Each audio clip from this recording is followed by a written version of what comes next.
এটা 600 করে না? এক ফ্যামিলি কি একজন? এক কার্ডে আমার স্ক্রিন হইতে ওই স্ক্রিন করে দিতে। আমাদের দেশে কিছু মানুষ আছে আমি বুঝি না, মানে তাদের মনে করেন আল্লাহ পাক অবস্থা দিতে সব দিতে, তারপরে এই সমস্ত বিষয় এসে তারা এগুলো নিবে, যেটা একটা গরিব মানুষের হক। তো আমাদের কাজ কি থাকবে? আমরা ইনসাফের রাজনীতি করতে, আমরা মানুষ, জনগণ আমাদেরকে এখানে পাঠাইছে না, এই জিনিসগুলো পরিবর্তনের জন্যই তো পাঠাইছে। গরিব তার হক বুঝা পায় না, দেখা কইছে হামদাল্লাহ ভাই আপনি যান, আপনি আমার হকটা বুঝাই দিয়েন। এই কারণে সে আমার ভোট দিচ্ছে, আর পরিবার নিয়ে আমার ভোট দিচ্ছে। আমরা টাকা পয়সা নিয়ে পাশ করি নাই, আমরা গরিবের ভালোবাসা। এই জন্য আমার এটা একটা আনন্দ ছিল। তো এবার তো আপনি এটা দিয়ে দিচ্ছেন, কিন্তু এটার লিস্টটা নিয়ে আমি অতি দ্রুত বুঝবো।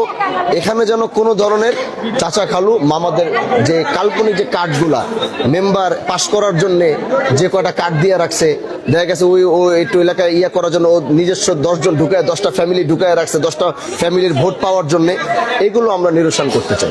যারা হক, যাদের প্রাপ্য, এটা যেন তারাই পায়। ভাই এটা আইনেও বলা আছে, এটা ওপেন ভাবে উঠান বৈঠক করে সমাজের 10 জনের সামনে কে আসলে সবথেকে গরিব পাওয়ার অধিকার রাখে সেটা সেভাবে সিলেক্ট হওয়ার কথা, কিন্তু এটা চেয়ারম্যানরা ওই মামা খালু বুঝছেন, এটা এই সেক্টরটা ঠিক করতে হবে। ওজন কি ঠিকঠাক দিচ্ছে না? ঠিক আছে, তাইলে ঠিক আছে ভাই।